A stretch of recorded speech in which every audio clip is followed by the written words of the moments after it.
दोस्तों, स्वागत है आपका आज के इस खास वीडियो में। आज हम चर्चा करेंगे नेपोलियन हिल की महान किताब थिंक एंड ग्रो रिच के तीसरे अध्याय फेथ, आस्था की।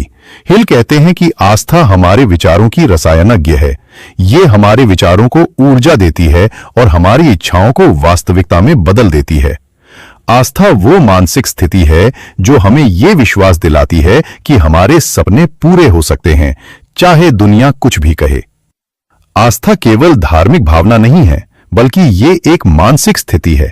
ये एक ऐसा विश्वास है जो आपके मन को कहने पर मजबूर करता है, हां, मैं कर सकता हूं।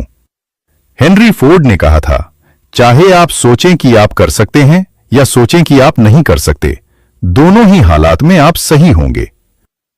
इसका सीधा मतलब है कि हमारी सोच ही हमारी वास्तविकता बनाती है। अगर आप मानते हैं कि आप सफल होंगे, तो आपका अवचेतन मन और आपके कार्य उसी दिशा में काम करेंगे। लेकिन अगर आप मानते हैं कि आप असफल होंगे, तो असफलता ही आपकी नियति बन जाएगी। आस्था जरूरी क्यों है? क्योंकि आस्था ही असफलता और सफलता के बीच का सबसे बड़ा फर्क है। एक व्यक्ति जिसके पास आस्था है, वो बार बार असफल होने के बाद भी फिर उठ खड़ा होता है और कहता है, मैं कर सकता हूं। वहीं दूसरा व्यक्ति जिसके पास विश्वास नहीं है, वो छोटी सी रुकावट पर ही हार मान लेता है। यही कारण है कि दुनिया के सभी महान लोगों के जीवन में आस्था सबसे बड़ा आधार रही है। नेपोलियन हिल कहते हैं कि आस्था अपने आप नहीं आती, इसे हम खुद पैदा करते हैं, और इसके लिए सबसे शक्तिशाली साधन है ऑटो सजेशन। ऑटो सजेशन का अर्थ है कि आप अपने अवचेतन मन को बार बार सकारात्मक संदेश देते हैं। जब आप रोज खुद से कहते हैं, मैं सफल होऊंगा, मैं अमीर बनूंगा, मेरा लक्ष्य पूरा होगा, तो धीरे धीरे आपका सबकॉन्शियस माइंड इसे सच मानने लगता है और आपकी सोच, आपके फैसले और आपके कार्य उसी हिसाब से ढलने लगते हैं। लेकिन ध्यान देने वाली बात यह है कि केवल शब्द काफी नहीं है।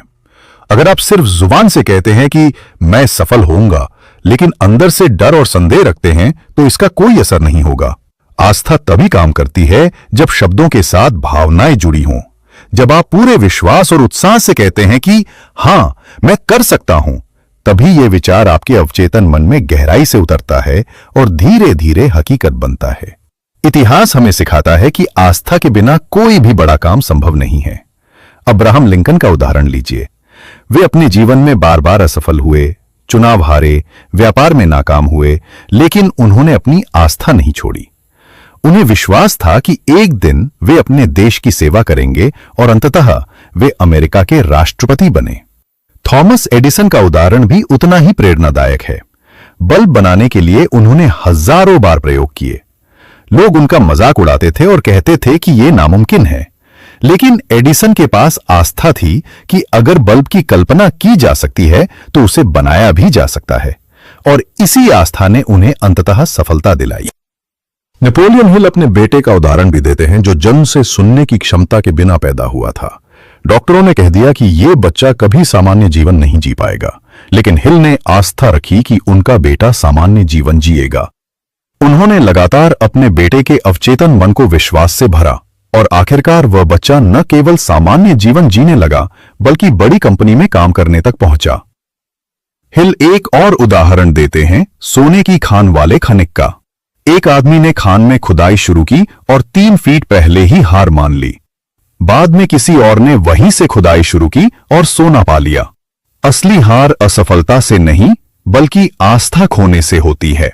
ये कहानी हमें सिखाती है कि हम अक्सर सफलता के बहुत करीब होते हैं, लेकिन विश्वास खोकर हार मान लेते हैं। अब सवाल यह उठता है कि आस्था को कैसे मजबूत किया जाए। नेपोलियन हिल इसके लिए हमें 6 स्टेप्स बताते हैं। पहला, अपने लक्ष्य को लिखो। जब तक लक्ष्य लिखित रूप में नहीं होगा, वो सिर्फ एक ख्वाब है। दूसरा, उसके लिए समय सीमा तय करो। बिना डेडलाइन के कोई भी लक्ष्य पूरा नहीं होता। तीसरा, यह तय करो कि इसके बदले आप क्या दोगे।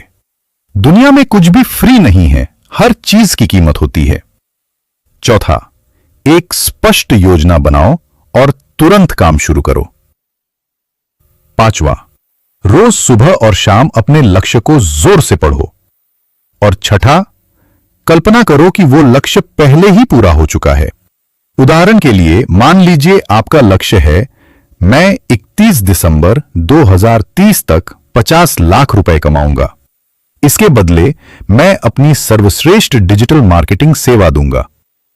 मुझे पूरा विश्वास है कि यह लक्ष्य पहले ही पूरा हो चुका है।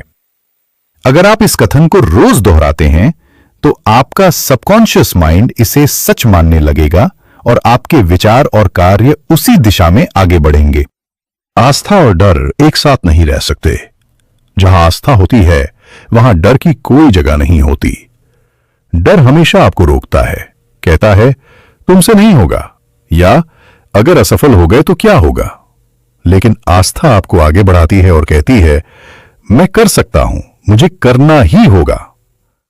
नेपोलियन हिल कहते हैं जीवन की लड़ाइयां ताकतवर या तेज इंसान नहीं जीतते, जीत उसी की होती है जो मानता है कि वो जीत सकता है। यही आस्था की असली शक्ति है। अंत में याद रखिए कि आस्था ही सफलता की असली चाबी है। आस्था हमें असफलताओं से लड़ने की हिम्मत देती है, सपनों को वास्तविकता में बदलने की ताकत देती है और डर को मिटाती है। अगर आप चाहते हैं कि आपका जीवन बदले तो आज से ही खुद से कहना शुरू कीजिए, मुझे खुद पर आस्था है, मेरे सपने सच होंगे, मैं सफल होऊंगा। अगर आपको यह वीडियो पसंद आया हो तो इसे लाइक और शेयर जरूर करें और कमेंट में लिखना मत भूलिए, मुझे खुद पर आस्था है। जब आप इसे लिखते हैं तो आप अपने सबकॉन्शियस माइंड को वही संदेश दे रहे होते हैं और धीरे धीरे यही संदेश आपकी वास्तविकता बन जाता है।